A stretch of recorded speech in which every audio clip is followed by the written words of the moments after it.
You know, sometimes you look at a couple and you just think, they've got it all figured out. That's how folks felt about David and Sarah Miller. They lived in a nice little cul-de-sac in Raleigh, North Carolina. David was a project manager for a construction firm, always wearing a crisp shirt, always talking about blueprints and deadlines. Sarah was a kindergarten teacher, the kind who baked cookies for the whole neighborhood and remembered every kid's birthday, even years later. They had the big, comfortable house with the two-car garage, the golden retriever named Gus, and a yard that was always perfectly manicured. They had the laughs, the history. They met in college and had been married for 12 years. Everything about their life was stable, solid, and built to last, except for one thing, the one thing that felt like an invisible, grinding weight pressing down on their beautiful American life, the empty nursery. They had tried everything. And I mean everything. For the first few years, it was fun, hopeful. They'd joke about baby names and paint swatches for the room upstairs. But then, as the months turned into years, the jokes stopped. The hopeful anticipation turned into frantic tracking. The romance of making a family became clinical, scheduled, and heartbreakingly expensive. They went through 4 rounds of IVF. If you've ever known anyone who's been through that, you know it's not just a medical procedure, it's an emotional war zone. Sarah was a champ. She endured the shots, the hormones that made her moody and tearful, the endless waiting, the hope that soared so high it made you dizzy, and the crushing, brutal fall when the doctor delivered the news. "I'm sorry, Sarah. It didn't take." Again. David watched his wife go through this, and it tore him up. But here's where the story gets tricky, because while Sarah was dealing with the physical pain and the profound disappointment of her own body failing her, David was dealing with something else, a deep, primal fear that his legacy was ending. See, David came from a family where men had sons. His father, Big Tom Miller, was a man who measured success not just in dollars, but in lineage. Big Tom was always subtle, but the comments started cutting deep. "You guys gonna give up on the treatment, son? Time's ticking, you know," Big Tom would say, usually over Thanksgiving dinner, while looking pointedly at Sarah's empty glass of wine. David would defend Sarah fiercely at first. "Dad, we're fine, we're happy." But the happiness felt brittle. David was 42. He saw his friends coaching Little League, teaching their sons how to change the oil, holding their daughters' hands at the park. He felt like he was standing on the outside of the parade, watching everyone else march by. He started to resent the situation. And then, slowly, horribly, he started to resent Sarah. It wasn't fair. He knew that in his head. Sarah was the victim here too. But the resentment was a weed that took root in the dark corners of his heart. It whispered, "She took this from you. Your chance to be a father. Your chance to carry on the name." The doctors had been clear after the last failed attempt. Sarah's body just wasn't cooperating. They suggested adoption, surrogacy, or just stopping. Sarah, ever the pragmatist, said, "David, maybe we stop fighting the universe. Maybe we get Gus a sibling. Maybe we volunteer more." But David couldn't hear it. "Stop fighting. Sarah, this is my life. I need to be a father." He'd exploded one night, throwing his hands up in frustration. That argument, that raw, ugly statement, was the moment the foundation of their 12 years together cracked wide open, because Sarah heard the unspoken truth. "You are not enough." And once that thought was out there, David couldn't put it back in. He started staying late at work, not because of blueprints, but because the silence of their home, the constant reminder of the failure hanging over the empty nursery, was suffocating him.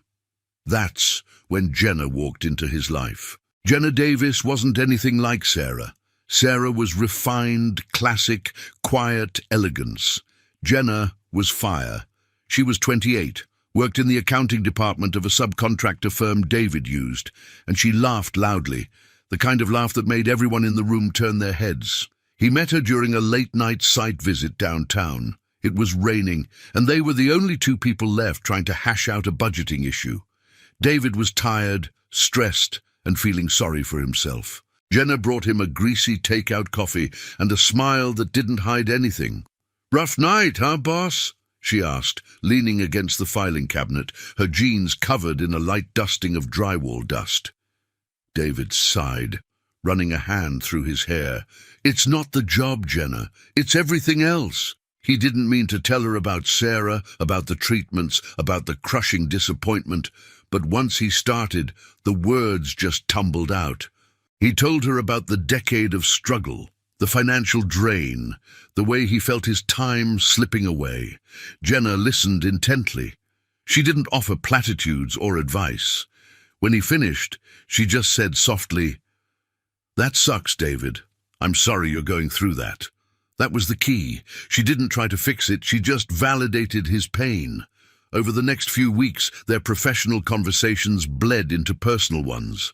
They started grabbing quick lunches. David found himself looking forward to her texts. Jenna was easy. She didn't carry the weight of their shared history. She didn't remind him of failure. And she was clear about what she wanted. Jenna had grown up fast. She wanted stability, a family, and she wasn't afraid to say it. One evening, after a particularly grueling meeting, David drove Jenna home. They sat in his F-150 in front of her apartment complex, the rain drumming softly on the roof. "My dad always told me the greatest thing a man could do was build something that lasted," David confessed, staring out the windshield. "I feel like I've built a great career, a great house, but it's all temporary without a kid." Jenna turned to him, her eyes serious. "David, you're a good man. You'd be an amazing father. Don't let your past dictate your future." And right there, in that moment of weakness, fueled by self-pity and a desperate need for validation, David leaned over and kissed her. It was clumsy, hesitant, and absolutely world-shattering for him. It was a release of all the tension he'd been holding on to for years.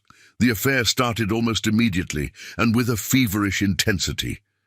David felt alive again, but it was an ugly, desperate kind of vitality. He told himself it wasn't about sex, it was about potential. It was about finding the one thing Sarah couldn't give him. He developed a masterful double life. He was meticulous. He kept his phone locked, his work hours erratic, and he always came home smelling like his office cologne, not Jenna's cheap, sweet perfume. Sarah, meanwhile, was trying to mend their marriage. She noticed the distance, the coldness, but she attributed it to the grief of the failed IVF. She suggested a couples retreat, a trip to the mountains.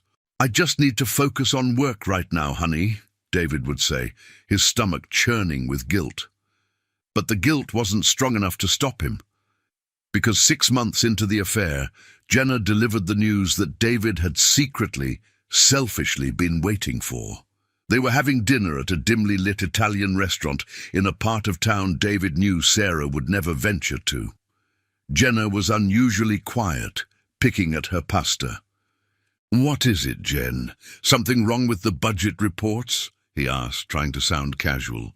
She pushed her plate away and looked him straight in the eye. Her face was pale, but there was a flicker of something triumphant in her expression. "David," she whispered, leaning forward, "I'm pregnant. 3 months along." The world tilted. David's immediate reaction wasn't fear or panic. It was pure, unadulterated elation. A rush of adrenaline so strong, it almost made him dizzy. "I did it. I'm going to be a father." Then the cold, hard reality slapped him across the face. "Sarah." He stared at Jenna, speechless. "Are you sure? I mean, absolutely sure?" Jenna rolled her eyes. "Yes, David. I saw the ultrasound today. There's a tiny little heartbeat, and it's definitely yours." She reached across the table and placed her hand on his. "Look, I know this changes everything. I know you have a wife, a life, but I'm keeping this baby, David. I want you in his life." His heart hammered against his ribs. This was it, the moment he had dreamed of, but in the most catastrophic context imaginable. He had to choose. The stable, loving, childless life with Sarah, or the chaotic, uncertain, but fertile future with Jenna and his biological child. For David, the choice wasn't really a choice. His obsession with fatherhood had overridden his decency, his loyalty, and his love for Sarah. He couldn't walk away from his son or daughter, not after everything. He took a deep breath, the smell of garlic and red wine suddenly sickening. "We'll figure this out, Jenna," he said, trying to sound like a man in control, though his hands were shaking. "I'm going to tell Sarah. I need to leave her." The logistics of telling Sarah were a nightmare he couldn't face. He rehearsed the speech a dozen times in his truck. "It's not you, it's me. I need to be a father. I can't live with the regret." He decided he couldn't just drop the bomb about the pregnancy immediately. He had to soften the ground first. He had to create distance. For the next 2 weeks, David became unbearable at home. He snapped at Sarah over trivial things, the way she loaded the dishwasher, the volume of the TV. He created tension where there had only been quiet companionship. He was trying to make her angry enough to push him away, to make the inevitable separation feel mutual, less like a betrayal. Sarah, bless her heart, tried to hold it together. "David, what is going on? We need to talk. We are destroying this marriage," she pleaded one evening as he stood by the front door, keys in hand, ready to rush out to another fake work meeting. He didn't look at her. "There's nothing to talk about, Sarah. I'm tired. I'm tired of this house. I'm tired of the pressure. I need space." And then, one Friday evening, David came home earlier than usual. Sarah was in the kitchen humming softly, making his favorite chili. The scent of cumin and paprika filled the air, a scent that suddenly felt like a cruel reminder of the comfort he was about to shatter. He walked into the kitchen, his heart pounding like a drum solo. He saw her smile, that gentle, worn, loving smile, and for a split second he almost backed out. He almost threw himself at her feet and begged for forgiveness. But then he remembered the ultrasound image Jenna had sent him, a fuzzy, grainy picture of a tiny blob that represented everything he had ever wanted. He cleared his throat. "Sarah, sit down." She stopped stirring the chili, her hand hovering over the pot. She saw the rigid posture of his shoulders, the flat, dead look in his eyes. Her smile vanished. "What is it, David? Did someone get laid off?" He didn't sit. He needed to stand to feel grounded. "No, it's about us. Sarah, I can't do this anymore." She slowly set the spoon down. "Do what? The marriage? The house? What are you talking about?" "The life," he said, the words tasting like ash. "The life we have. I know we love each other, but this isn't enough for me. I need more." Tears immediately welled up in her eyes, but she didn't let them fall. Sarah was tough. "More what, David? A bigger house? A faster car? We can talk about that." He shook his head, looking away from her face, focusing instead on the pristine stainless steel of the refrigerator. "I need a family, Sarah. A real family. And you can't give that to me." The silence in the kitchen was so profound, it hurt David's ears. He heard the clock ticking in the living room, the low hum of the refrigerator, the ragged sound of Sarah taking a sharp intake of breath. When she spoke, her voice was low, shaking, and utterly devoid of emotion. "You're blaming me, David.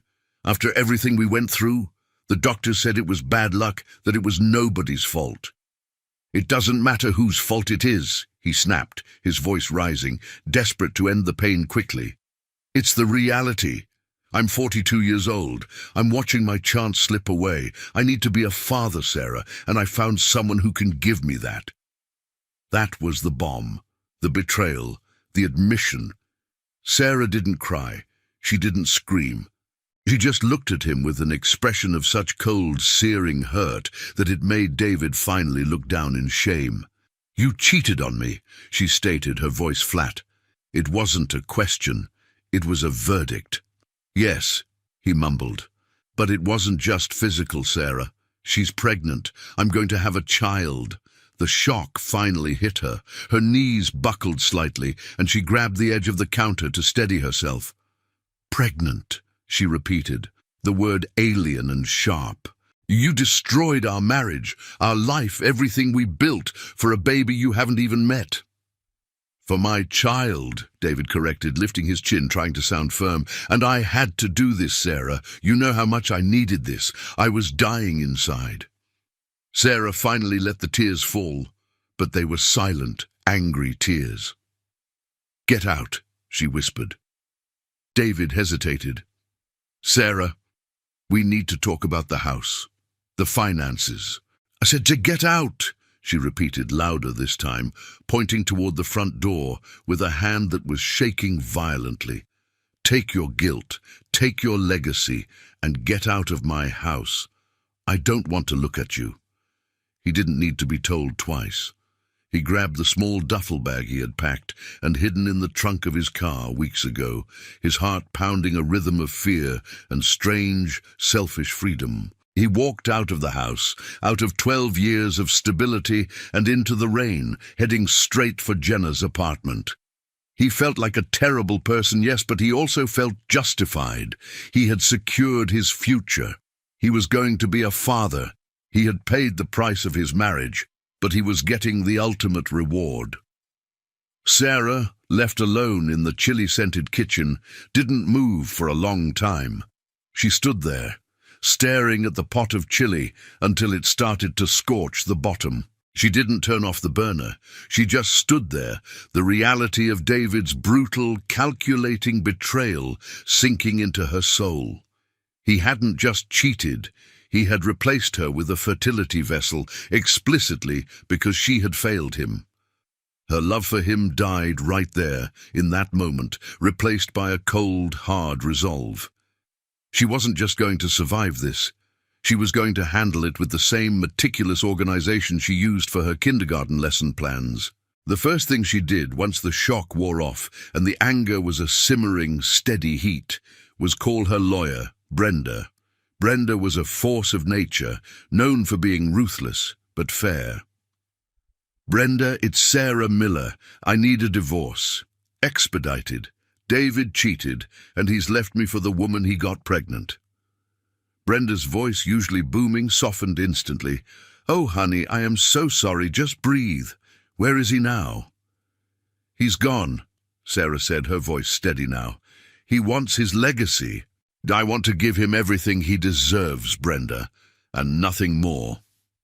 The next few weeks were a blur of paperwork, separating assets and keeping up appearances at school.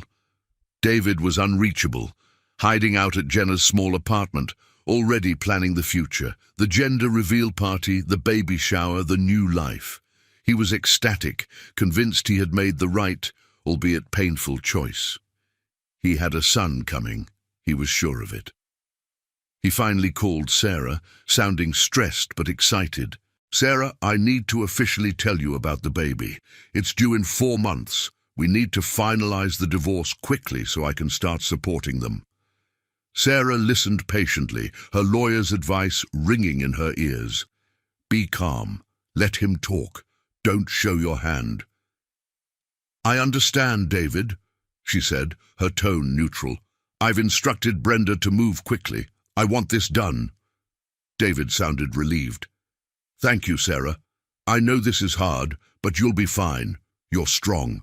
He had no idea how strong she was about to become. The pregnancy was proceeding normally for Jenna. David was obsessed, attending every doctor's appointment, buying every gadget. He envisioned a life of throwing baseballs, teaching responsibility, and finally earning his father's full respect. Jenna, sensing David's absolute devotion to the idea of fatherhood, started becoming more demanding. She insisted on a bigger apartment, a new car, and a significant financial commitment before the baby even arrived. We need financial security, David. I'm going to be a full-time mom, she insisted. David, blinded by the promise of the child, agreed to everything. He was withdrawing huge amounts from his joint accounts, draining their savings to set up this new family unit. Sarah's lawyer, Brenda, saw the transactions. "He's hemorrhaging money, Sarah. We need to file for temporary support and an injunction against further asset movement immediately." "Wait," Sarah told Brenda, a strange, calculating expression on her face. "Let him spend a little more. Let him commit fully. I want him to feel absolutely locked into this new life before we pull the rug out." "Pull the rug out?" Brenda asked, raising an eyebrow. "Yes. You see, David is obsessed with this being his child, his bloodline, his legacy. That is his entire motivation for destroying our marriage," Sarah explained, her voice sharp with suppressed emotion. "I want that fact to be undeniable when the time comes." The baby was due in early January. David and Jenna decided they needed to be absolutely certain of the baby's health, and maybe, just maybe, satisfy David's deep-seated need for control. They decided on an early private DNA test right after the birth, just for their peace of mind. It was a cold, crisp morning in mid-January when Jenna gave birth to a healthy, beautiful baby boy. David was ecstatic. He was there for the birth, sobbing openly as he held his son for the first time. "Look at him, Jenna. He's perfect. He has my nose," David whispered, overwhelmed. Jenna smiled tiredly. "He's beautiful, David." 2 days later, following their pre-arranged plan, David collected the necessary samples for the private DNA test. It was just a formality, a silly little ritual for an over-anxious first-time father. He wanted to frame the results. A definitive piece of paper proving his success, his fatherhood. He dropped the kit off at the lab on his way to work that afternoon, already planning the announcement. He was going to call his father, Big Tom, and finally, hear the pride in his voice. The results were supposed to take 3 days. Those 3 days were the happiest of David's life. He was sleeping at the hospital, running errands for Jenna, talking constantly about his son, little David. On the 3rd day, David checked his email early in the morning. The subject line was generic. DNA test results, case 4598B. He clicked it open, still buzzing from the excitement of holding his newborn son just hours before. He scanned the document, looking for the bold percentage, 99.99%. But the number he saw wasn't 99.999%. The number was 0%. David stared at the screen, blinking rapidly, convinced his eyes were playing tricks on him. He scrolled down, looking for an error, a footnote, anything that could explain the impossible result. The conclusion was stark, printed clearly under the heading, Paternity Index. Exclusion. David Miller is excluded as the biological father of the child. He read the sentence 3 times, each reading stripping away a layer of his reality. His chest tightened. He couldn't breathe. This wasn't possible, Jenna had assured him. This baby was the entire reason he had blown up his life, betrayed his wife, and ruined his reputation. He snatched up his phone and called the lab, his voice hoarse and panicked. "I think there's been a mistake. Case 4598B, the results are wrong. They have to be." The lab technician was calm, professional, and utterly dismissive of his distress. "Sir, all samples are run twice for verification. The results are definitive. The tested male subject is not the biological father." David hung up, his mind spinning into chaos. If he wasn't the father, then who was? And why had Jenna lied? The realization crashed over him. Jenna hadn't been looking for a father. She had been looking for a provider. A stable, desperate man who would accept the child without question because he was so starved for fatherhood. He looked down at his hands, realizing the monumental, unforgivable mistake he had made. He had left the woman who loved him, the woman who had stood by him through years of pain, for a lie. He had traded his stable life for a baby that wasn't his, and a woman who was a manipulative stranger. He grabbed his keys and drove straight to the hospital, his mind a whirlwind of anger, humiliation, and terror. He burst into Jenna's recovery room. She was sitting up, scrolling through her phone, looking perfectly serene. "David, you're here early," she chirped. He slapped the printed DNA report down on the bedside table. The paper rattled loudly. "Explain this, Jenna," he demanded, his voice dangerously low. Jenna's face went white. She glanced quickly at the paper, her eyes widening as she saw the word exclusion. "David, I don't know what that is," she stammered, trying to snatch the paper away. He grabbed her wrist, his grip tight. "Don't lie to me, this baby isn't mine. Who is the father? Tell me." "It was just a mistake, David, please. It was a one-time thing before we got serious. I thought you were the father," she pleaded, tears immediately springing to her eyes, though David could tell they were tears of fear, not remorse. "A one-time thing? You let me destroy my marriage, move out of my home, empty my savings, all for a one-time thing?" David roared, ignoring the nervous nurse who peeked her head in the door. Jenna pulled her arm away, clutching the baby protectively. "We can still make this work, David. You love the baby. He needs a father. He needs you. He needs his father, Jenna. Whoever that poor fool is." David spat, the betrayal burning hotter than any passion he had ever felt for her. "I am done. You are on your own." He turned and walked out of the hospital room, leaving Jenna sobbing hysterically behind him. He didn't look back at the crib, didn't look back at the little boy he had so desperately wanted to be his son. He got back into his truck, the scent of antiseptic and newborn baby quickly replaced by the acrid smell of burnt rubber as he sped away. He was homeless, broke, divorced, and childless. He had nothing. The first person he thought of was Sarah, the one person he had trusted, the one person he had destroyed. He needed her. He needed the stability, the comfort, the silent forgiveness he hoped she might still harbor. He drove straight back to the house in Raleigh, the house that was no longer his. He pulled up to the familiar cul-de-sac. The yard was still perfect. Gus, the golden retriever, was barking happily behind the fence. He walked up to the front door and knocked, his heart full of desperate, pathetic hope. Sarah opened the door. She was dressed in her teaching clothes, a sensible sweater and khakis, but her eyes were different. They were cold, clear, and utterly unforgiving. "David," she said without surprise, "I was expecting you." "Sarah, please," he began, trying to push past the shock of seeing her. "I need to talk to you. I made a terrible mistake. Jenna lied to me. The baby isn't mine." He waited for the gasp, the shock, the moment of pity. It never came. Sarah just looked at him, a faint, chilling smile touching her lips. "Oh, I know, David," she said softly, leaning against the doorframe. "I know the baby isn't yours." David froze. "What? How could you possibly know?"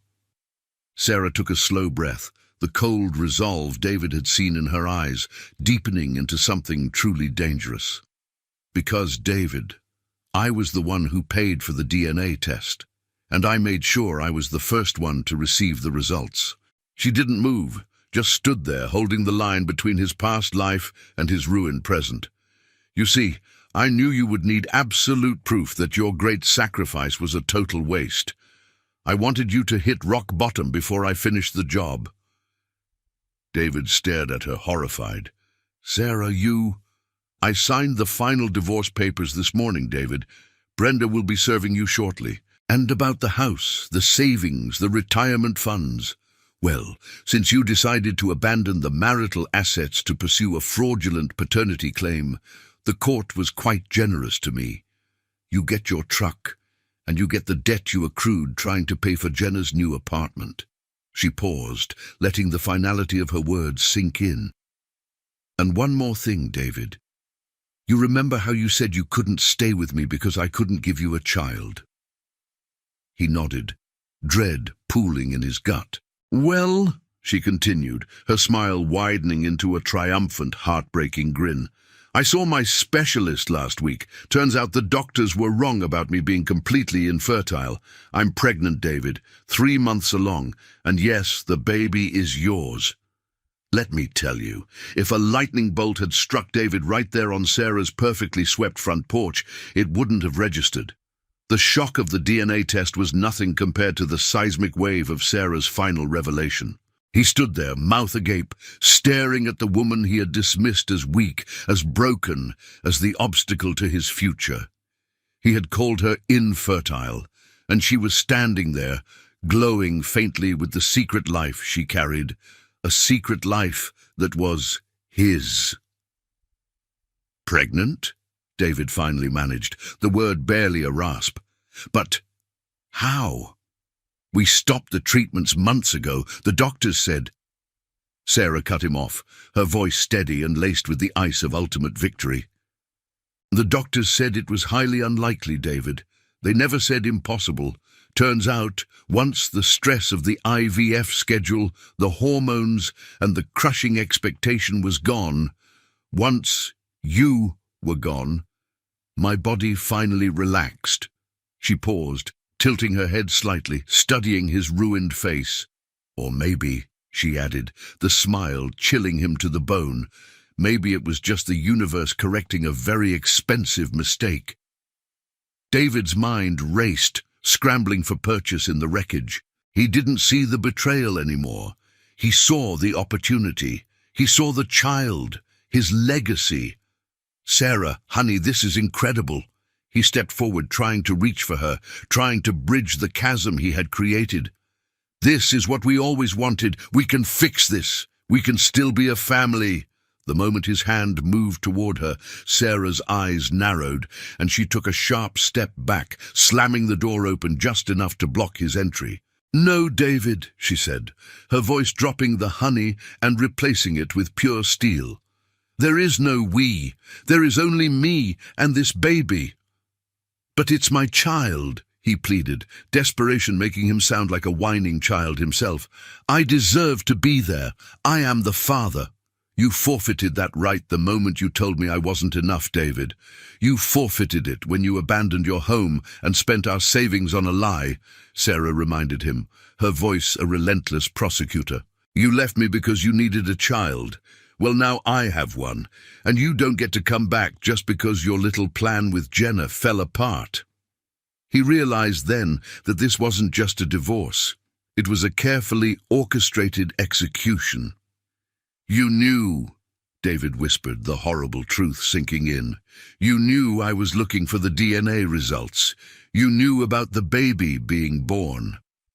"Of course I knew," Sarah confirmed, almost enjoying his horror. "I needed to make sure your commitment to Jenna was absolute. I needed you to feel the full weight of your choices, David. If I had told you I was pregnant the moment you walked out, you would have just come crawling back, and you would have held this baby hostage for the rest of our lives. You would have claimed the victory." She leaned closer, her eyes glittering. "I wanted you to believe you had won. You had secured your future, your legacy, only to find out that you had lost absolutely everything, including the one thing you actually managed to create." That was the moment David understood the true depth of her strength. Sarah hadn't been grieving. She had been planning. She had turned the pain into armor and the betrayal into strategy. "You can't do this, Sarah. I'll fight you. I have rights," David argued, his voice shaking with impotent rage. "You are welcome to try," Sarah replied, the sound of a horn honking down the street suddenly drawing her attention. "Ah, speak of the devil."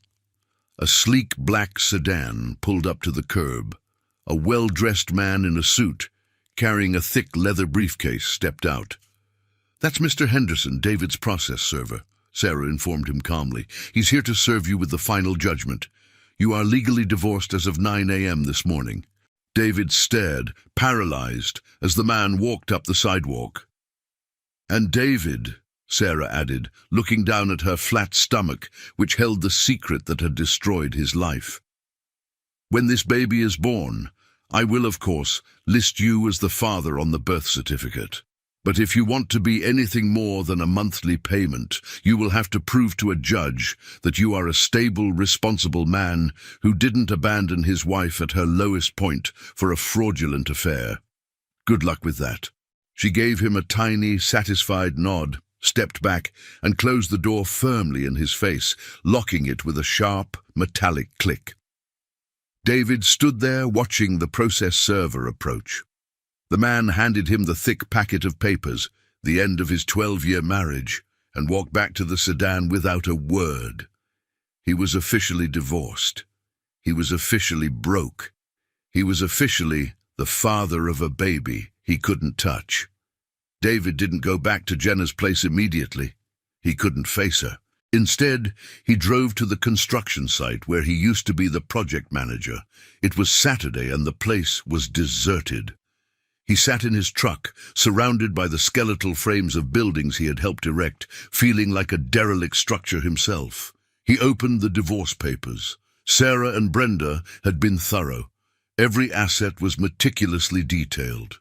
Due to his abandonment and the documented evidence of him draining joint accounts to fund Jenna's lifestyle, which Brenda had clearly tracked, the judge had awarded Sarah the house, 90% of the savings, and all retirement accounts.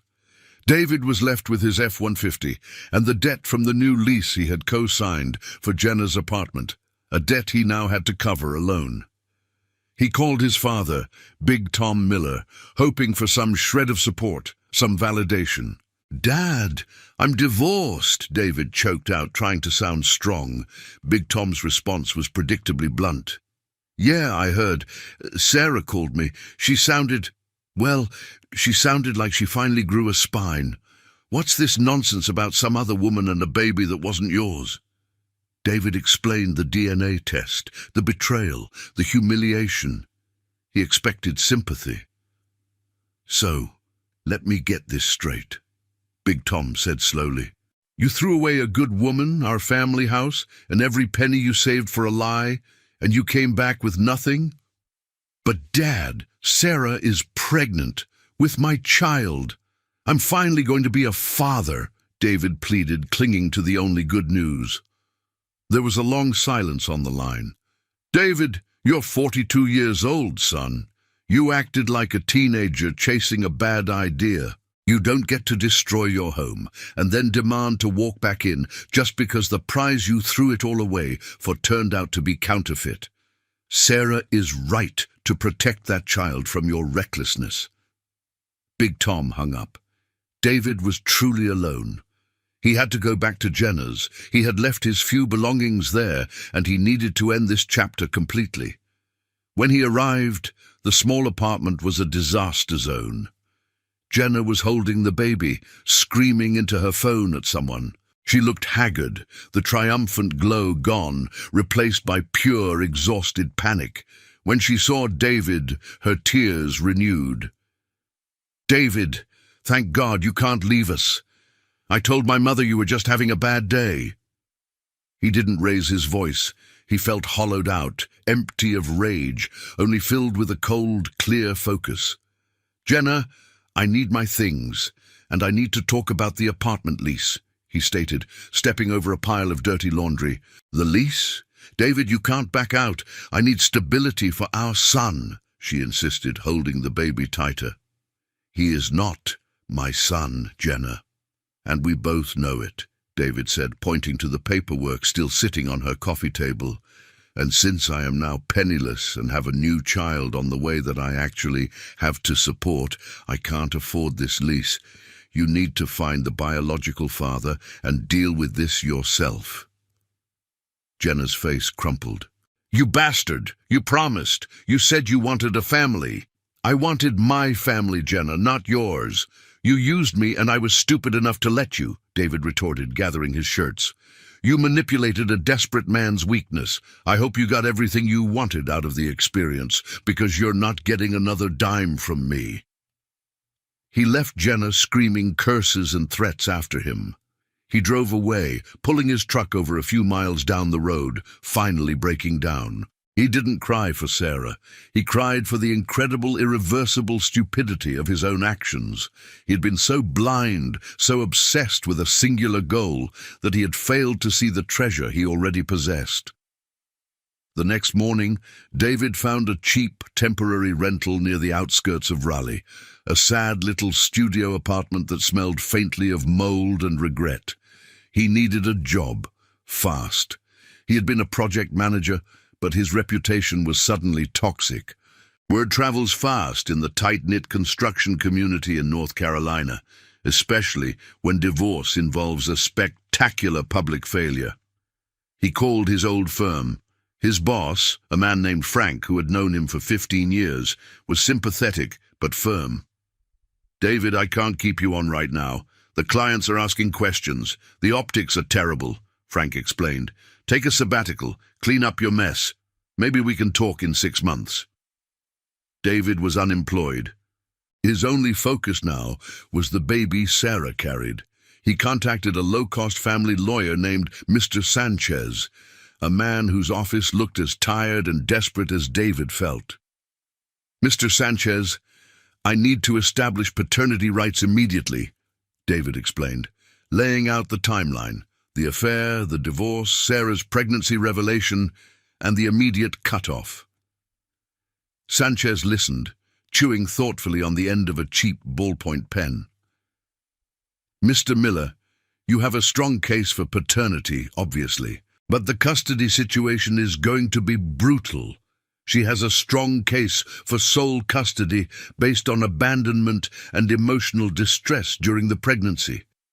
"I just want to be involved," David insisted. "I want to see my child." "We will file for visitation and co-parenting," Sanchez promised.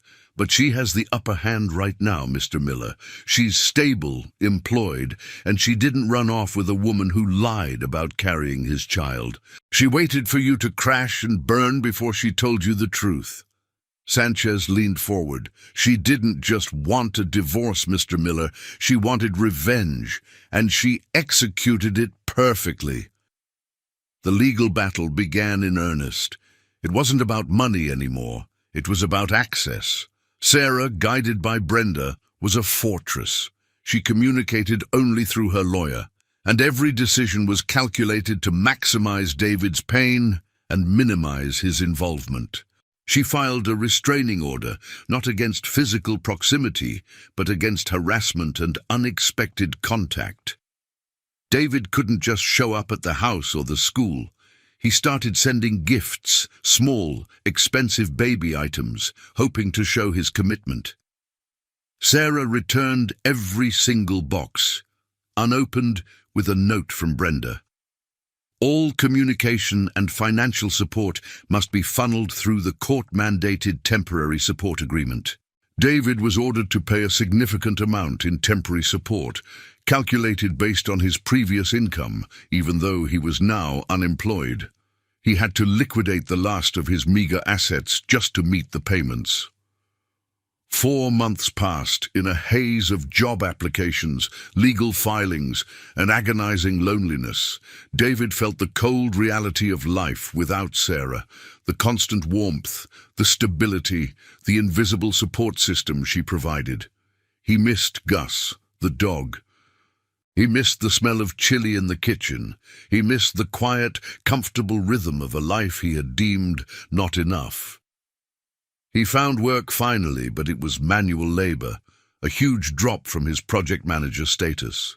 He was working for a small framing crew, covered in sweat and sawdust, watching younger men talk about their families, feeling the weight of his own failure pressing down on him. Sarah, meanwhile, was thriving. She was enjoying her pregnancy, surrounded by friends and family who rallied around her, furious at David's betrayal. She was the hero, the woman who endured years of medical torture only to be abandoned, and who then found her miracle. The local newspaper even ran a small, anonymous story about a kindergarten teacher who found strength after a messy divorce, celebrating her resilience. David read it, recognizing Sarah's careful framing of the narrative. She wasn't just winning the legal fight, she was winning the public perception war. One afternoon, David was driving past a local park when he saw Sarah. She was about 6 months along now, heavily pregnant, sitting on a bench with a friend, laughing. Her belly was prominent, a beautiful, undeniable testament to the life he had created and then abandoned. He pulled over, his heart aching. He didn't approach. He knew the restraining order was active. He just watched, a ghost observing his own life. He saw her gently place a hand on her stomach, her face radiating a quiet joy that he hadn't seen since the very early days of their marriage, before the IVF started to steal their light. He realized then that Sarah didn't look sad or broken. She looked free. She had shed the weight of his obsession and his disappointment. The baby was hers, a symbol of her resilience, and David was merely the biological footnote. He went home and called Sanchez. "We need to file a formal request for a paternity test right after the birth," David instructed. "I know it's my baby, but I need legal, undeniable proof. I need a foundation to fight from." Sanchez agreed. The irony wasn't lost on David. He was demanding a DNA test on his legitimate child because the first fraudulent DNA test had destroyed his life. The due date was approaching. Sarah's lawyer, Brenda, finally agreed to a mediated meeting. David walked into the sterile conference room, dressed in his cheapest suit, feeling small and defeated. Sarah was already there, accompanied by Brenda, her posture upright and regal, even with the weight of the pregnancy. "David?"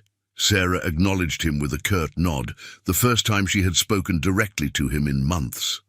"Sarah," he replied, trying to project sincerity, "I want to apologize again, for everything.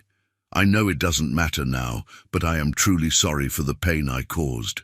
"Duly noted," Brenda interjected, clearly running the show. "Let's focus on the agreement." The agreement laid out Sarah's terms.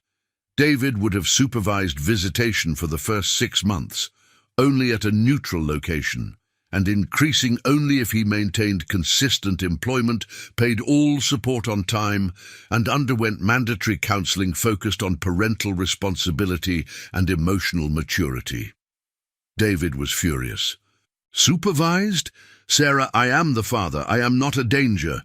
You abandoned your family for 6 months and financially ruined yourself chasing a lie," Sarah stated calmly, meeting his gaze. "A judge will see that as instability, David. This is the best offer you will get before we go to full trial." He looked at the woman he once loved, the mother of his child, and saw only a brilliant, relentless opponent. He signed the papers. He had no choice. A few weeks later, Sarah went into labor. David was notified by Brenda, who gave him the hospital name and room number. He drove there, heart pounding, adrenaline surging. This was it, the real thing. He walked into the maternity wing, found the room, and knocked softly. Sarah opened the door. She looked exhausted but beautiful. In her arms was a tiny, wrapped bundle. "He's here, David," she whispered, her voice softer than he'd heard it in nearly a year. David's breath hitched. He looked at the baby, a perfect miniature version of himself. He felt a wave of love, regret, and relief, so profound it nearly buckled his knees. Can I hold him?" David asked, his voice thick with emotion. Sarah hesitated, looking him over, searching his eyes. She saw the genuine anguish, the overwhelming desire for redemption. "For a minute," she conceded, holding out the baby. "His name is Thomas, after your father." David took the baby, the warmth and weight of his son settling securely in his arms. He looked down at Thomas, overwhelmed. "My son, my real son." He looked up at Sarah, tears streaming down his face. "Thank you, Sarah. I know I don't deserve this, but thank you." Sarah didn't return the sentiment. She just watched him, her expression guarded. "We still have the paternity test to conduct tomorrow, David. For the record." Yes, of course, David agreed, nodding quickly. He knew the truth, but the court needed the proof. The next day, David and Sarah met at the lab, accompanied by their respective lawyers, to provide the samples for Thomas. The entire process was clinical, cold, and entirely focused on paper trails and legal verification. David dropped off his sample, feeling a sense of finality. He had lost everything, but he was finally gaining his son. He would spend the rest of his life fighting for Thomas, fighting to prove he was worthy of the name father. 3 days later, David was back in his cramped, lonely apartment, the smell of burnt toast lingering in the air. He was preparing for his first supervised visit with Thomas that afternoon. The email dropped into his inbox, the same generic subject line, the same clean white PDF. He opened the document, his heart still beating with anticipation, but without the panic of the last time. He scanned the document, looking for the bold percentage, 99.99%. He found the number immediately, and he froze. The percentage was 100%, 100% match. David exhaled, a ragged, relieved sound. He was the father. It was confirmed. He finally had the proof he needed to start fighting Sarah for a normal relationship with his son. But as he scrolled down, past the paternity confirmation, he saw a smaller section marked Sibling DNA Comparison. He hadn't ordered a sibling comparison. Why was this here? He read the notes.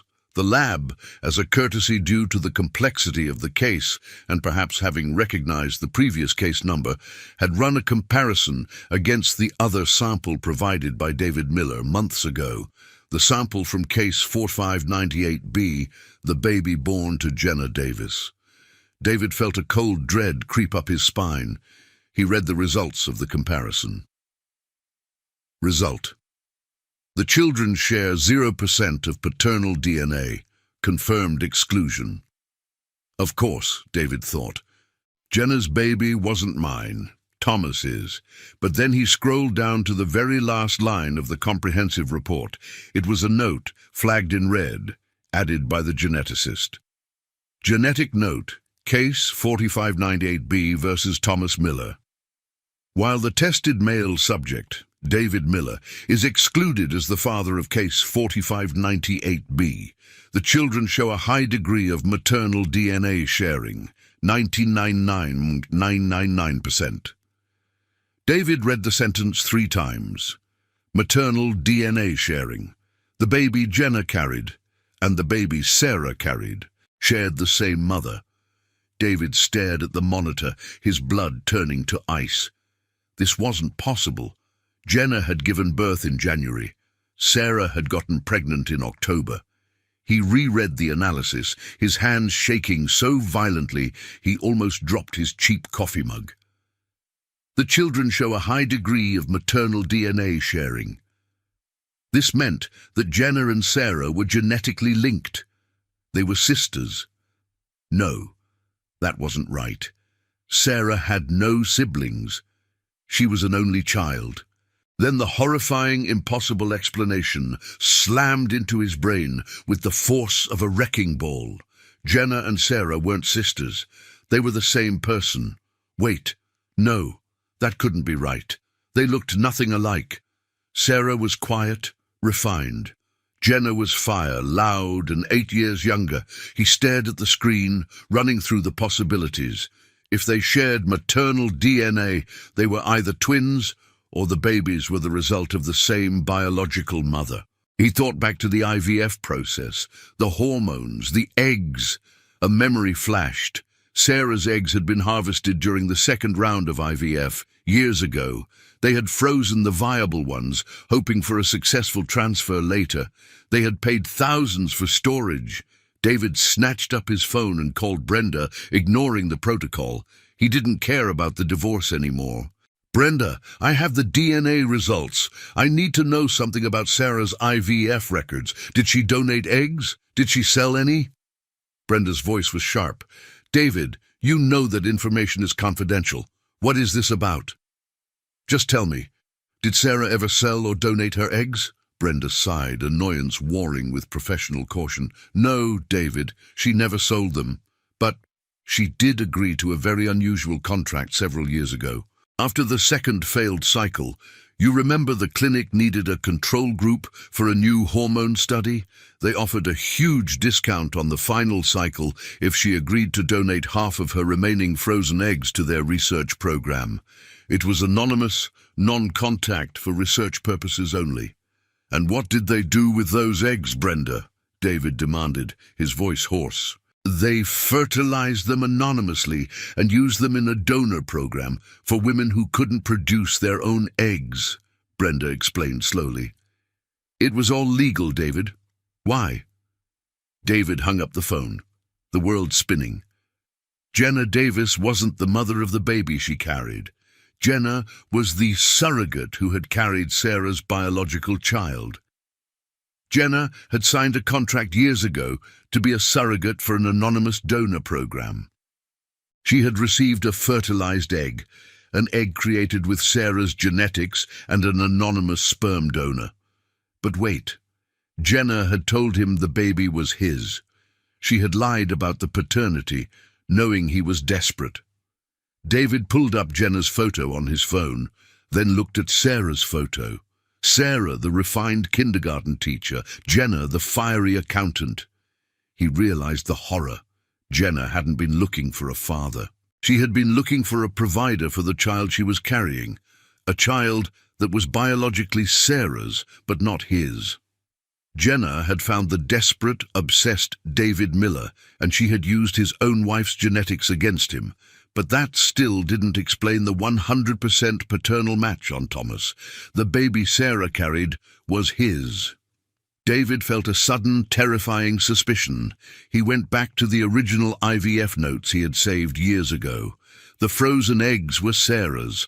The frozen sperm was David's. When Sarah had donated half her eggs to research, she had also agreed to donate half of David's frozen sperm sample, which was stored alongside the eggs, to be used anonymously in the research program. The child Jenna carried, the child David had destroyed his life for, was biologically half Sarah's and half an anonymous donor's. And the child Sarah carried, Thomas, was entirely theirs. But why did Jenna lie and say the baby was David's? David sat back, running a hand over his face. He remembered the details of the affair, the timeline. Jenna hadn't conceived the baby with David. She had conceived it through the donor program. But when she found out she was pregnant with David's wife's egg and knew David was obsessed with fatherhood, she saw her chance. She targeted David, knowing his vulnerability.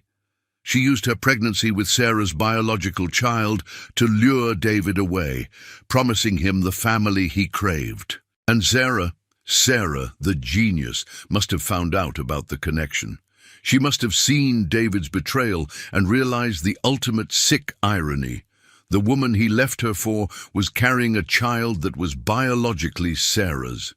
Sarah hadn't just gotten pregnant on her own. She had been given the ultimate weapon. She allowed David to destroy his life for a lie, knowing that the woman who helped him commit the betrayal was carrying her biological child.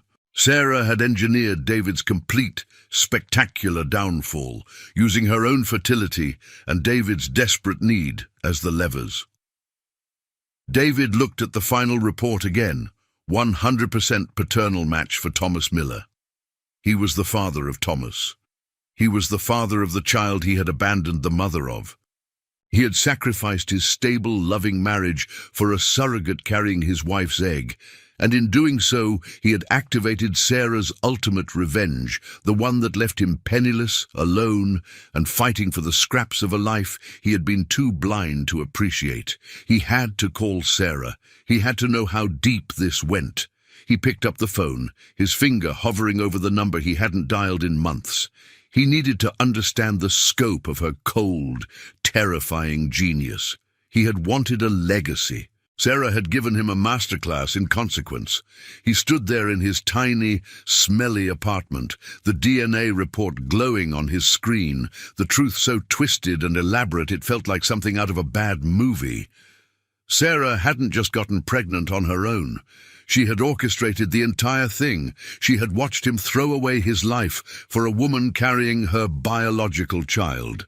It was the ultimate cold-blooded trap.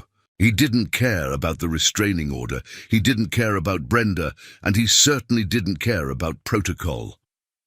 He grabbed his phone and dialed Sarah's number, his hand shaking so hard he almost dropped the device. She answered on the third ring. Her voice was calm, clear, and totally devoid of surprise. "Hello, David," she said. It sounded like she was waiting for him. "You knew," he choked out, the accusation thick with disbelief and rage. "You knew about Jenna. You knew that baby wasn't mine, but you let me walk away. You let me destroy everything." Sarah sighed, a sound of weary patience, like a teacher dealing with a particularly slow student. "Of course I knew, David. Did you really think I wouldn't investigate the woman you threw 12 years of marriage away for, especially when she suddenly appeared pregnant right after our final failed IVF attempt?" "But the maternal DNA match," David stammered, pulling the pieces together. "The eggs. Jenna was carrying your egg. It was fertilized with an anonymous donor's sperm." "Very good, David. You finally read the fine print," Sarah replied, the satisfaction evident in her tone. "Yes, Jenna was a surrogate for the research program I donated 2 years ago. They transfer the embryo anonymously. Jenna was just a vessel, David, carrying an embryo that was genetically half mine." "And you used that," he whispered, horrified by her precision. "You used your own biology to set me up." You set yourself up, David," Sarah corrected, her voice hardening. "I simply provided the landscape. You were obsessed with fatherhood, with legacy. That obsession made you blind. When you walked out and told me I was not enough, I realized I had to let you have what you thought you wanted. I had to let you commit completely to the lie. Why didn't you stop me? Why didn't you tell me you were pregnant sooner? Because if I had told you the moment you walked out, you would have come back instantly, claiming your rightful place as the hero," Sarah explained, her logic chillingly clear. "You would have forced me through a pregnancy filled with your anxiety, your guilt, and your constant presence. You would have taken ownership of Thomas before he was even born. You would have claimed the victory you didn't earn." She paused, letting the silence drive the point home. "I needed you to be completely isolated. I needed you to be financially reckless and legally indefensible. I needed you to hit rock bottom with Jenna, believing you had secured your future, only to find out it was a complete and utter waste. I needed the court to see that you abandoned your home and your wife for a fraudulent claim. That, David, is what gives me sole custody. That is what protects Thomas from your instability." And the sheer scope of her planning, the patience, the cold calculation, left David breathless. He had dismissed her as emotional, as weak, as the victim. He had been so terribly wrong. "You are punishing me," he said finally, the rage draining away, leaving only defeat. "No," Sarah countered flatly. "I am protecting my son, and yes, David, I am also enjoying the consequences of your actions. You wanted a legacy? You got one. You are the father of 2 biological children who share a mother, but you have access to neither of them." He heard the faint cry of Thomas in the background. It was a sound of life, of hope, and it was utterly out of his reach. "I will fight you for Thomas," David vowed, clutching the phone. "I expect nothing less," Sarah said, the challenge clear in her voice. "But you should know, David, Brenda has already filed for a psychological evaluation based on your impulsive and financially devastating decisions over the last 9 months. Good luck explaining that to the judge from your new job stacking lumber." She hung up. The dial tone buzzed loudly in the small studio apartment, echoing the emptiness of his life. The next few weeks were a brutal, grinding reality. David was now officially the father of Thomas Miller, but the court treated him like a dangerous stranger. His lawyer, Mr. Sanchez, was fighting a losing battle against Brenda's meticulous documentation. David's job on the framing crew was physically exhausting. He worked 10-hour days in the North Carolina heat, his hands calloused and raw, his suit-wearing past feeling like a distant, ridiculous dream. Every paycheck went straight to support payments, leaving him with barely enough for rent and gas. His supervised visits with Thomas were the only things keeping him tethered to reality. They took place every Saturday morning at a sterile, brightly lit visitation center downtown. A social worker sat just 3 feet away, meticulously documenting every interaction. The first time he held Thomas at the center, David tried to connect, tried to be the doting father he had fantasized about for years. "Hey, buddy," David whispered, adjusting the soft blanket. "I'm your dad. I promise I'm going to make this right." The social worker scribbled something on her notepad. The visits were agonizingly short, just an hour and a half. David spent the time walking the baby, singing terrible off-key lullabies and trying to memorize the exact shade of Thomas's eyes. He felt a profound, aching love for his son, but it was a love steeped in failure and regret. Sarah never came to the exchange. Thomas was dropped off and picked up by a friend or a family member, a deliberate barrier designed to prevent any spontaneous contact or emotional appeal. The psychological evaluation that Sarah had requested was humiliating. David had to sit in a therapist's office and explain in painful detail why he had abandoned his life for a woman who was carrying his wife's biological child. "I was desperate, Doctor," David confessed, leaning forward. "I felt like my time was running out. I thought Sarah had failed me, and then Jenna offered me a way out, a chance to be a father without the pain of the past. And when you discovered the paternity was false, what was your immediate reaction?" the therapist asked, her pen hovering over her pad. "Rage, humiliation, and then desperation to get back to Sarah," David admitted. "I realized I had destroyed the one good thing in my life for a phantom."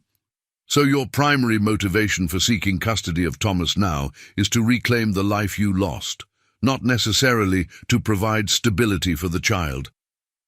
The question was a punch to the gut. David knew the answer he should give, but the truth was messy. "I love my son, Doctor. I want to be his father. But yes, I also want to rebuild what I broke." The therapist's report, when it reached the court, was damning. It didn't call him dangerous, but it characterized him as emotionally immature, impulsive, and prone to poor judgment driven by an overriding personal agenda. This report, combined with the clear evidence of abandonment and financial recklessness, Brenda had submitted bank statements showing thousands of dollars spent on Jenna's apartment and car before the divorce was finalized, gave Sarah an almost ironclad case for sole legal and physical custody. Meanwhile, David was still dealing with the fallout from the Jenna situation. She hadn't disappeared. She was still living in the new apartment David had co-signed the lease for, and she was refusing to move out or pay rent. He called her, trying to appeal to her basic decency, which he knew was a fool's errand. "Jenna, I can't afford this anymore. I have court-mandated support for Thomas. You need to find a way to pay the rent or move out." "And ruin my credit?" Jenna screeched over the phone. "You promised me stability, David. You promised this was our family. You owe me for wasting my time." "You lied to me about the paternity of the baby," David roared. "The baby still needs stability, and you're the only one on the lease," Jenna retorted, triumphant. David was now legally and financially bound to support 2 women and 2 children, one biological son he barely saw, and one biological son of his wife, carried by his mistress, whom he was still paying rent for. It was a perfect hell. He went to Mr. Sanchez. We have to break that lease. I'm drowning. Sanchez shook his head. Jenna has leverage, David. We can fight it, but it will cost more in legal fees than the remaining rent. David was trapped. He was paying for Sarah's revenge and Jenna's manipulation simultaneously. His one last hope was his father, Big Tom. David drove the 2 hours to his parents' farm outside of Asheville, a place he hadn't visited since before the divorce. Big Tom was fixing a fence post, sweat staining his familiar plaid shirt. He didn't look up when David pulled his dusty F-150 into the driveway. "Took you long enough," Big Tom grunted, driving a post deeper into the clay soil. "Dad, I need help," David pleaded, standing awkwardly by the truck. "I'm broke. I can't keep up with the support payments and the debt. I'm going to lose my job if I keep taking time off for court." Big Tom finally stopped, leaning on the fence post, his eyes hard and unwavering. "I hear you're paying rent for the woman who lied to you. That true?" "Yes, Dad, she trapped me." "You walked right into the cage, David. No one forced you," Big Tom said dismissively. "You came here looking for a bailout. I won't do it." "But Thomas, your grandson, I need to be a part of his life." Big Tom's expression softened slightly, a flicker of pain crossing his face. "I know, and I see him, David. Sarah brings him over once a month. She's not preventing us from seeing him. She's just preventing you." David was stunned. "Sarah brings Thomas here, but she won't even talk to me." "She's protecting the boy, David, and frankly, I don't blame her," Big Tom stated, picking up his hammer again. "She knows Thomas needs a family history. She's making sure the Miller name is known to him, even if the father is a fool. She's a good woman, David, a damn good woman. The best thing you ever had, and you pissed it away chasing a ghost." Big Tom delivered the final blow. "You wanted my respect. You earn it back by handling your own mess. You pay your debts. You fight for your son legally, on the merits, without running home to Mommy and Daddy for cash." He turned back to the fence. David was dismissed. He drove back to Raleigh, the silence in the truck heavier than ever. He was truly alone. Sarah had not only defeated him, she had turned his own family against him. The custody hearing was scheduled for the end of the month. David knew the cards were stacked against him. He was facing a judge who had read a report detailing his abandonment, his financial ruin, and his emotional instability. Mr. Sanchez was blunt. "We will lose primary custody, David. We need to focus on securing meaningful visitation rights and avoiding having the visits monitored indefinitely." "What about the fact that Sarah used the IVF and the surrogacy to set me up? That's manipulation," David argued desperately. Sanchez shook his head. "It's brilliant strategy, David. It doesn't legally invalidate her fitness as a mother. It just shows she was intelligent enough to protect her assets and her child from an unstable spouse. The court won't see her as manipulative. They'll see her as resourceful." David realized the terrifying truth. Sarah hadn't broken any laws. She had simply used the rules of the marital contract and the legal system to their absolute maximum potential. The night before the custody hearing, David couldn't sleep. He sat in his tiny apartment, looking at the faded picture of Sarah and him on their honeymoon, 12 years younger, ridiculously happy. He had been given everything, and he had thrown it away for an idea that turned out to be biologically his wife's setup. He realized his entire argument had been built on a foundation of self-pity and entitlement. He had never truly apologized for the damage. He had only apologized for getting caught and for the plan failing.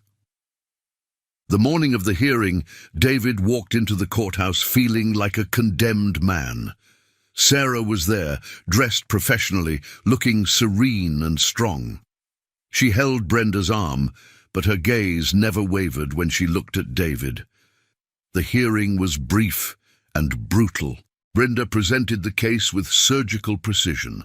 David's history of prioritizing his legacy over his wife's health, the abandonment, the draining of joint assets, the psychological report, and the current financial entanglement with Jenna. When it was David's turn, Mr. Sanchez tried to humanize him, focusing on his love for Thomas and his current stable, though low-paying, employment. But the judge, a stern woman in her late 50s, was unimpressed. "Mr. Miller," the judge stated, looking over the documents, "you made a series of profoundly reckless decisions rooted in self-interest.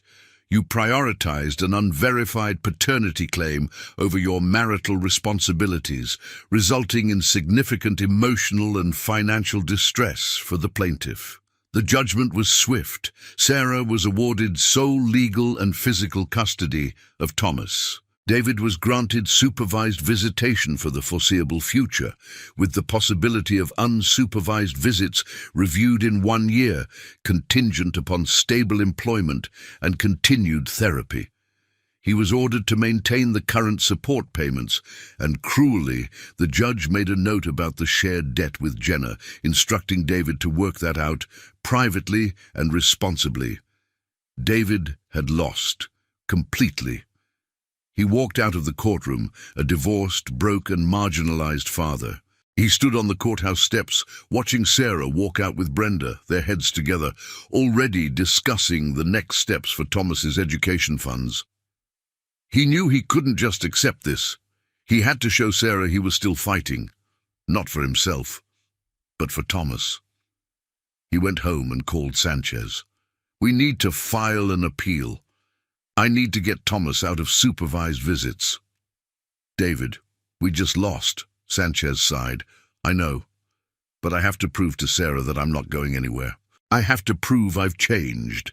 David started working double shifts, saving every penny. He paid off the debt he owed his parents from an old college loan, just to show Big Tom he was serious. He was meticulous about his therapy sessions. He was rebuilding his life, piece by painful piece, not for Sarah, but for the hope of Thomas. 6 months crawled by. David was still on the framing crew, but he had secured a promotion to foreman, a small step back toward management. He was stable. He was paying the bills. He was still seeing Thomas under supervision, enduring the stifling presence of the social worker. One Saturday, during a supervised visit, David was bouncing Thomas on his knee, making him giggle. The social worker, Mrs. Rodriguez, smiled faintly, the first genuine positive reaction he had received. "He's a beautiful baby, Mr. Miller," she noted. "He is," David agreed, looking at his son. "He's everything I ever wanted." Later that day, David received a surprising text message. It wasn't from Brenda, it was from Sarah. "We need to talk, not lawyers, just us. Meet me at the park where we used to walk Gus. Tomorrow, 10 a.m. David stared at the text.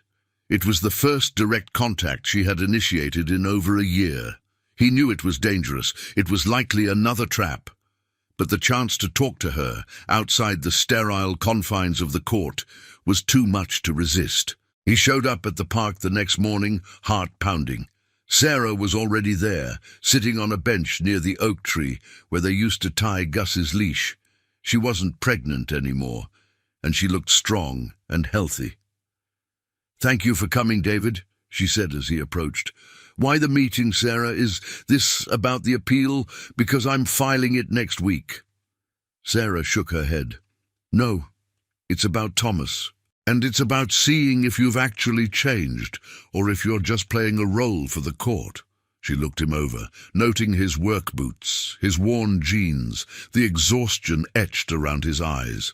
"You look different," she observed. "You look tired, but you don't look desperate." "I am tired," David admitted. "I lost everything, Sarah. Everything I built. I realize now that the biggest mistake wasn't sleeping with Jenna. It was leaving you because I blamed you for our bad luck.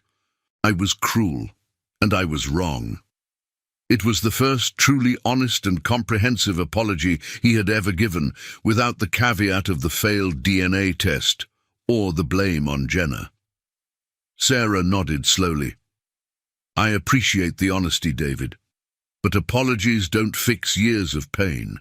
They don't change the fact that you abandoned Thomas before he was even conceived."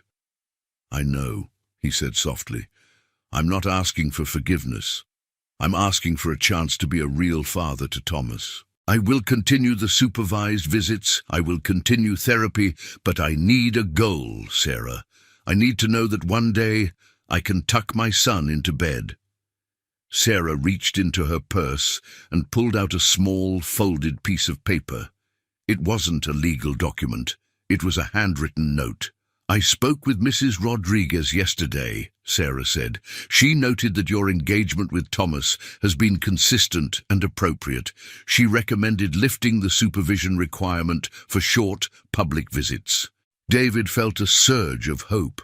"Does that mean—" "It means I'm willing to try," Sarah interrupted, "but not because the court is forcing me. Because I'm deciding that Thomas deserves a stable father if one is available. And I'm starting to believe that maybe, just maybe, the man who destroyed my life is finally gone, replaced by the man who is willing to work for his son." She handed him the note. It was a schedule. "This is the new visitation schedule. Unsupervised visits, 2 hours every Sunday afternoon, at a neutral public location. You take him to the zoo, the park, the library. You don't bring him to your apartment.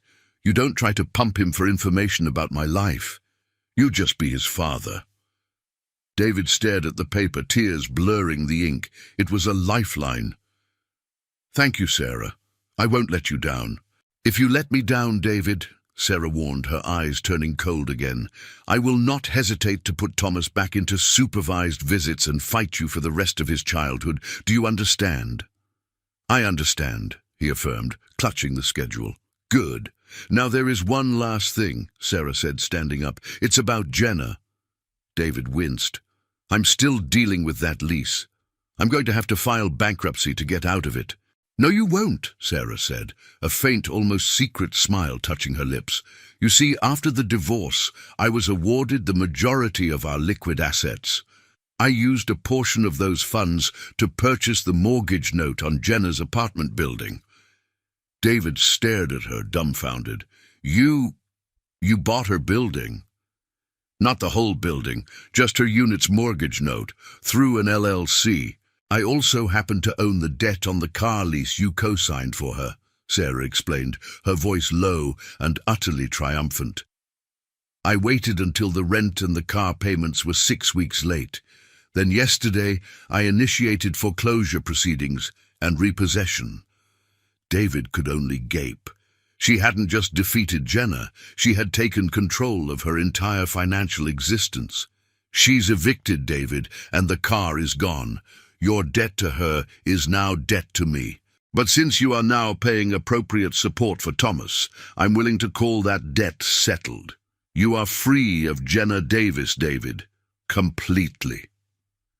She had cleaned up his mess, not out of love, but out of necessity, to ensure the father of her child was not financially dragged down by a manipulative surrogate.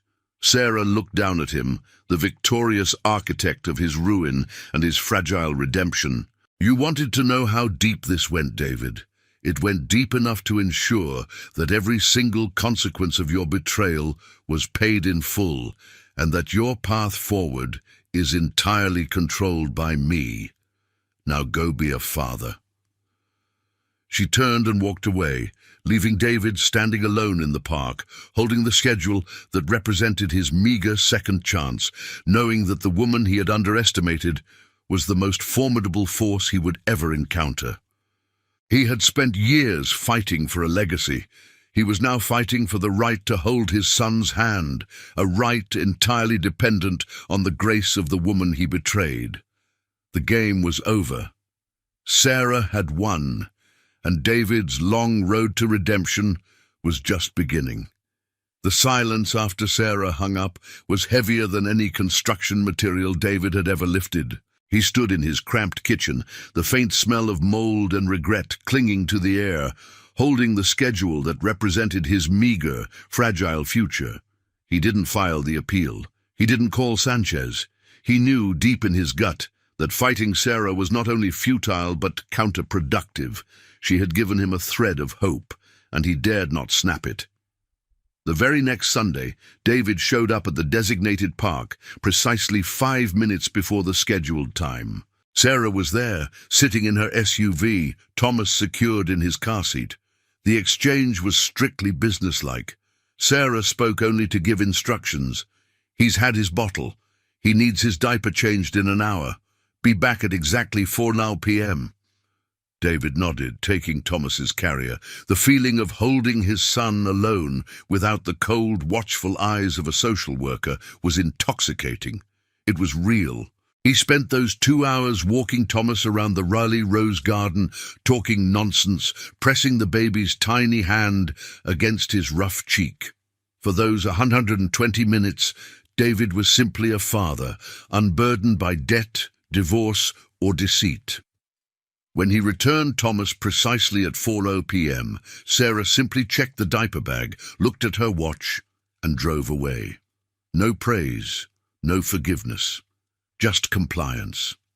This became David's life. The Monday through Friday grind was about earning money to satisfy the support payments and the residual debt that Sarah now controlled. The weekend was about Thomas. He held on to his job at the framing crew for 6 more months, working harder than anyone else. He was the first to arrive and the last to leave. He took night classes in project management software, determined to prove that his instability was a temporary condition, not a permanent character flaw. Meanwhile, the Jenna situation evaporated exactly as Sarah had promised. Jenna, facing eviction and the repossession of the car, had no stable provider left. David learned through a quick, final text from Jenna, full of bitterness and blame, that she was leaving Raleigh to move in with a distant relative in Florida. The baby, David knew, would be raised by Jenna and whoever she managed to manipulate next. But he was finally free of the financial and emotional entanglement. Sarah had surgically removed the infection. A year after the divorce, David finally got a break. He was hired as a junior project manager at a small regional firm, a huge step down from his previous status, but a step back onto the career ladder. He got a raise, moved into a slightly better, though still modest apartment, and most importantly, he showed the court and Sarah that he was stable. At the 1-year review, David, Sarah, and their lawyers met again. Brenda presented a file detailing David's consistent payments, his clean record, and the positive reports from his therapist. Sarah, looking at David across the table, finally offered a small olive branch. "I agree to move to extended, unsupervised visitation," she stated, her voice formal. 4 hours every Sunday and 1 weeknight dinner, provided he remains current on all obligations. David wanted to shout with relief, but he simply nodded. "Thank you, Sarah. I accept." He knew this wasn't kindness, it was pragmatism. Sarah was recognizing that a stable father was beneficial to Thomas. David had earned his right to a slightly larger scrap of his son's life. The next few years were a testament to the quiet, grinding work of rebuilding character. David never remarried, never even dated seriously. He couldn't risk it. The shadow of Sarah's control, the knowledge that any mistake meant losing Thomas, was a constant, powerful deterrent. He learned to love his new, simpler life. He realized that the stress and pressure of the perfect life he had ruined, the big house, the expectations, the constant competition with Big Tom's legacy, had been toxic. Now, his success was measured only in Thomas's happy smile. Let's jump forward 5 years. It's a bright, warm Saturday afternoon in late spring. David is sitting on a metal bleacher at a Little League field in North Raleigh. Thomas, now 6 years old, is playing t-ball, wearing a helmet that looks slightly too big for his head and chasing butterflies in the outfield. David looks exactly like the kind of dad you see everywhere. Faded jeans, a baseball cap, a slight paunch he's trying to work off. He's happy, genuinely, quietly happy. He's no longer just the Sunday dad. He sees Thomas every Wednesday night for dinner, and they spend 6 hours together every Saturday, David helps him with his homework, teaches him how to toss a ball badly since David was never a sports guy, and reads him stories. He is not, however, watching the game alone. Across the diamond, sitting on a blanket, is Sarah. She looks fantastic. She's still the refined, elegant Sarah, but there's a new ease to her. She's talking quietly to a man David recognizes as Michael, a history teacher at Thomas's elementary school. Michael is solid, kind, and utterly non-threatening. He looks like he bakes sourdough and knows how to use a library card. He is the antithesis of David's ambition and chaos. Sarah and Michael are clearly a couple. They are stable, calm, and devoted to Thomas. David watches them, and for the first time in 6 years, he feels no jealousy, only a quiet acceptance. Sarah needed stability, and she found it. She needed a partner who didn't measure his worth by his lineage, and Michael fit the bill. Their co-parenting relationship is a masterpiece of professional distance. They communicate exclusively through a shared co-parenting app, schedules, medical appointments, school notes. They exchange Thomas at the school parking lot, a neutral public zone. They never speak about their past, their personal lives, or their feelings. Today is an exception.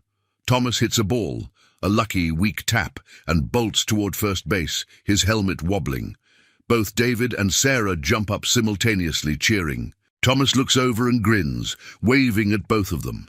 As Thomas rounds the bases, Sarah walks over to David's bleacher, holding 2 plastic cups of lemonade. "He's getting better," Sarah notes, handing David a cup. "He practices hard," David replies, taking a slow sip. The lemonade is perfectly balanced, not too sweet. It tastes like Sarah.